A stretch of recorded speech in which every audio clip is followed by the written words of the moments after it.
Hi, എല്ലാവർക്കും നമസ്കാരം. ഗർഭകാലത്തെ ആദ്യത്തെ സ്കാനിനെപ്പറ്റി ഓർക്കുമ്പോൾ നമ്മുടെ എല്ലാ മനസ്സിലേക്ക് ഓടിവരുന്നത് എന്തായിരിക്കും? ആ കുഞ്ഞിന്റെ ആദ്യത്തെ ഫോട്ടോ അല്ലേ? ആ ഒരു സന്തോഷം. പക്ഷെ നിങ്ങൾക്കറിയാമോ, ആ ഫോട്ടോയേക്കാളൊക്കെ എത്രയോ പ്രധാനപ്പെട്ട ഒന്നാണ് സ്കാൻ. അതൊരു വെറും ഓർമ്മചിത്രമല്ല കേട്ടോ, നിങ്ങളുടെ സുരക്ഷ ഉറപ്പിക്കുന്ന ഏറ്റവും നിർണായകമായ ഒരു ചെക്കാണ്. അതെന്തുകൊണ്ടാണെന്ന് നമുക്ക് വിശദമായിട്ട് നോക്കാം. ദാ ഈ കാണുന്ന നമ്പർ നോക്കൂ, 100-ൽ 1. ഇതെന്താന്നല്ലേ ചിന്തിക്കുന്നേ? ഓരോ 100 പ്രഗ്നൻസിയിലും ഒരെണ്ണം ഗർഭപാത്രത്തിന് പുറത്താണ് സംഭവിക്കുന്നത്. അതെ, അതിനെയാണ് നമ്മൾ എക്ടോപിക് പ്രഗ്നൻസി എന്ന് പറയുന്നത്. കേൾക്കുമ്പോൾ ചിലപ്പോ ഹേയ്, ഇതൊക്കെ എത്ര വലിയ കാര്യമാണോ എന്ന് തോന്നാം. പക്ഷേ ഇത് നമ്മൾ എല്ലാവരും നിർബന്ധമായും അറിഞ്ഞിരിക്കേണ്ട ഒന്നാണ്. കാരണം എന്താണെന്നറിയോ, തുടക്കത്തിലെ കണ്ടുപിടിച്ചാൽ ഇതിന്റെ പരിഹാരം വളരെ സിമ്പിളാണ്. എനിക്കിത് ഭയങ്കരമായി ഇഷ്ടപ്പെട്ടൊരു വാചകമാണ്. അത് നിങ്ങളെ കണ്ടെത്തുന്നതിന് മുൻപ് ഞങ്ങളിതിനെ കണ്ടെത്തുന്നു. ഇതാണ് ശരിക്കും മോഡേൺ മെഡിസിന്റെ ഒരു രീതി. അതായത്, ഒരു പ്രശ്നം വന്നിട്ട് അതിന്റെ പിന്നാലെ പോകുന്നതിന് പകരം അത് വരുന്നതിന് മുൻപേ തന്നെ നമ്മളതിനെ കണ്ടുപിടിച്ച് പരിഹരിക്കും. ഞാനീ പറയുന്നതൊന്നും നിങ്ങളെ പേടിപ്പിക്കാനല്ല, ഒരിക്കലുമല്ല. പകരം ശരിയായ അറിവ് തന്ന് നിങ്ങൾക്ക് ധൈര്യം നൽകാനാണ്. അപ്പോ എന്താണ് ഈ എക്ടോപിക് പ്രഗ്നൻസി? പേര് കേട്ട് ആരും പേടിക്കണ്ടാട്ടോ.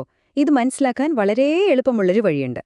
നിങ്ങളൊരു ഹൈവേയിൽ ട്രാഫിക് ജാം ഒന്ന് സങ്കല്പിച്ചേ. അതുമായി ഇതിനെന്താ ബന്ധമെന്നല്ലേ? പറഞ്ഞുതരാം. വളരെ സിമ്പിളായിട്ട് പറഞ്ഞാൽ, ബീജസങ്കലനം കഴിഞ്ഞ അണ്ഡം, അതായത് നമ്മുടെ കുഞ്ഞ്, ഗർഭപാത്രത്തിൽ എത്തേണ്ടതിന് പകരം വഴിയിൽ എവിടെയെങ്കിലും, സാധാരണയായിട്ട് ഫാലോപ്യൻ ട്യൂബിൽ, അവിടെ പറ്റിപ്പിടിച്ച് വളരാൻ തുടങ്ങും. ഇതിനെയാണ് മെഡിക്കൽ ടേംസിൽ നമ്മൾ എക്ടോപിക് പ്രഗ്നൻസി എന്ന് വിളിക്കുന്നത്. അപ്പോൾ നമ്മൾ നേരത്തെ പറഞ്ഞ ആ ട്രാഫിക് ജാമിന്റെ കാര്യം ഒന്നുകൂടെ പറയാം. ഒരു നോർമൽ പ്രഗ്നൻസി എന്ന് പറയുന്നത്, ഒരു കാർ ഹൈവേയിലൂടെ ഒരു കുഴപ്പമില്ലാതെ ഓടി നമ്മുടെ വീട്ടിലെത്തുന്നത് പോലെയാണ്. ഇവിടെ വീടെന്ന് പറയുന്നത് ഗർഭപാത്രമാണ്. എന്നാൽ എക്ടോപിക് പ്രഗ്നൻസിയിൽ എന്താ സംഭവിക്കുന്നത്? ആ കാറ് വീട്ടിലെത്തുന്നതിന് മുമ്പേ ഹൈവേയിൽ, അതായത് ഫാലോപ്യൻ ട്യൂബിൽ ഒരു ട്രാഫിക് ബ്ലോക്കിലങ്ങ് പെട്ടുപോകും. അത്രയുള്ളൂ കാര്യം.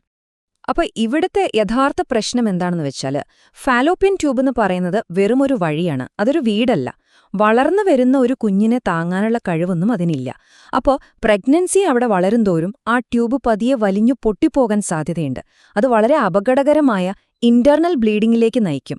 അതുകൊണ്ടാണ് ഗർഭം എവിടെയാണ് എന്നുള്ളത് ഒരു ജീവൻ മരണ പ്രശ്നമായി മാറുന്നത്. പക്ഷേ ആരും പേടിക്കേണ്ട കേട്ടോ, ഇതിനെ നമുക്ക് നേരിടാൻ വളരെ വ്യക്തമായ ഒരു വഴിയുണ്ട്. നിങ്ങളുടെ ആരോഗ്യം നിങ്ങളുടെ കൈകളിൽ തന്നെ സുരക്ഷിതമാക്കാൻ സഹായിക്കുന്ന വളരെ സിമ്പിളായ 3 സ്റ്റെപ്പുകളുള്ള ഒരു സേഫ്റ്റി പ്ലാൻ നമുക്ക് നോക്കാം. അതെന്തൊക്കെയാണെന്ന്. ഇതാണ് ആ 3 സേഫ്റ്റി സ്റ്റെപ്പുകൾ. ഒന്നാമത്തേത് 6 ആഴ്ചയിലെ സ്കാൻ. രണ്ടാമത്തേത് 48 മണിക്കൂർ ഇടവിട്ടുള്ള ബ്ലഡ് ടെസ്റ്റ്. പിന്നെ മൂന്നാമത്തേത് ഒരു പെയിൻ ജേർണൽ, അതായത് ശരീരത്തിലെ വേദനകളെ ശ്രദ്ധിക്കുന്നത്. ഈ 3 കാര്യങ്ങൾ മാത്രം നമ്മൾ ശ്രദ്ധിച്ചാൽ മതി. നമുക്കിനി ഓരോന്നായിട്ടൊന്ന് നോക്കിയാലോ? അപ്പോ ആദ്യത്തെ നിയമം, ഒരുപക്ഷേ ഇതിലെ ഏറ്റവും പ്രധാനപ്പെട്ടതും ഇതുതന്നെയാവും. 6 മുതൽ 7 ആഴ്ച വരെയുള്ള നിയമം. നിങ്ങളുടെ ലാസ്റ്റ് പീരിയഡ്സ് കഴിഞ്ഞ് 6നും 7നും ആഴ്ചകൾക്കിടയിൽ ആദ്യത്തെ സ്കാൻ നിർബന്ധമായും ചെയ്തിരിക്കണം. ഒരു കാര്യം ഓർക്കണം, യൂറിൻ ടെസ്റ്റ് നിങ്ങൾ പ്രഗ്നന്റ് ആണെന്ന് മാത്രമേ പറയൂ.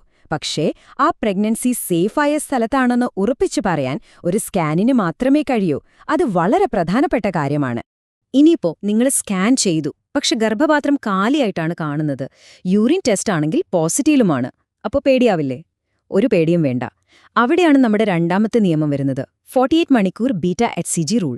നിങ്ങളുടെ രക്തത്തിലെ ബീറ്റ HCG എന്ന പ്രഗ്നൻസി ഹോർമോണിന്റെ അളവ് 48 മണിക്കൂർ ഇടവിട്ട് 2 തവണ ചെക്ക് ചെയ്യും. ഒരു ഹെൽത്തി പ്രഗ്നൻസി ആണെങ്കിൽ ഈ ഹോർമോണിന്റെ അളവ് കൃത്യമായി ഇരട്ടിയാകും.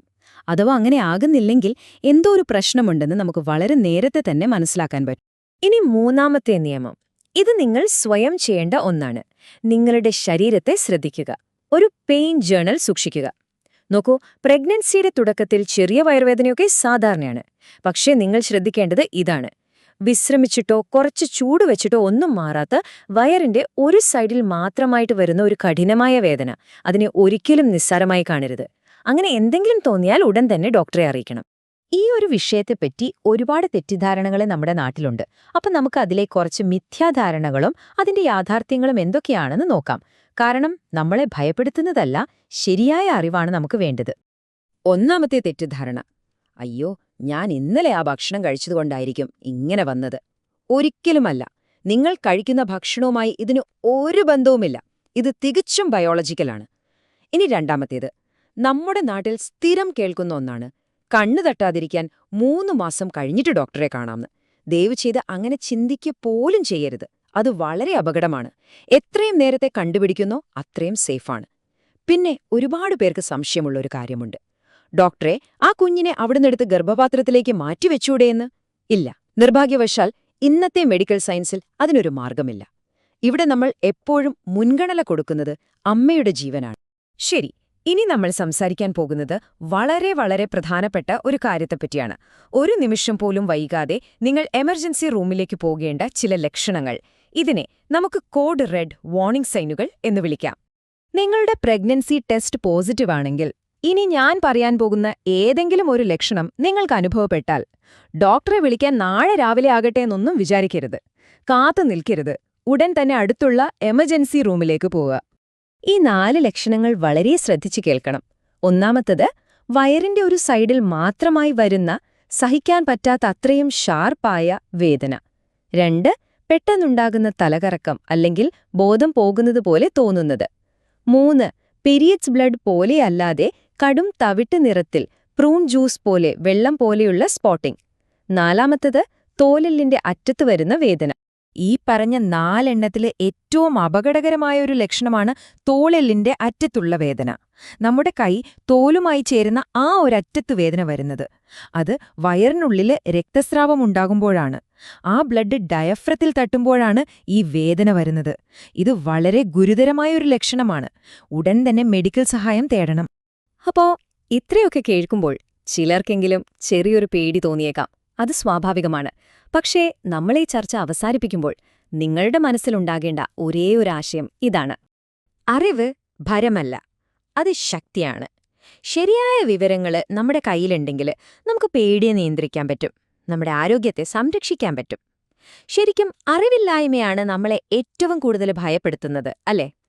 ആലോചിച്ചു നോക്കൂ. ആ 6 ആഴ്ചത്തെ സ്കാൻ എന്നൊരു സിമ്പിൾ നിയമം പാലിക്കുന്നതിലൂടെ നിങ്ങൾ അയ്യോ എല്ലാം ഓക്കെ ആകണേ എന്ന് പ്രാർത്ഥിച്ചിരിക്കുന്ന ഒരവസ്ഥയിൽ നിന്ന് യെസ് എനിക്കറിയാം ഞാൻ സേഫാണ് എന്ന് ഉറപ്പുള്ളൊരവസ്ഥയിലേക്ക് മാറുകയാണ്. ആ ഒരു കോൺഫിഡൻസ് അത് വളരെ വലുതാണ്. അതുകൊണ്ട് ഈ ഒരു ചോദ്യം നിങ്ങളോട് ചോദിച്ചുകൊണ്ട് ഞാൻ നിർത്തുകയാണ്. നിങ്ങൾ വെറുതെ പ്രതീക്ഷിക്കുകയാണോ അതോ നിങ്ങൾ സുരക്ഷിതരാണെന്ന് നിങ്ങൾക്ക് ഉറപ്പുണ്ടോ? ആ ഉറപ്പ് നേടാനുള്ള അറിവ് ഇപ്പോൾ നിങ്ങളുടെ കൈകളിലുണ്ട്. അത് ശരിയായി ഉപയോഗിക്കുക, സുരക്ഷിതരായിരിക്കുക.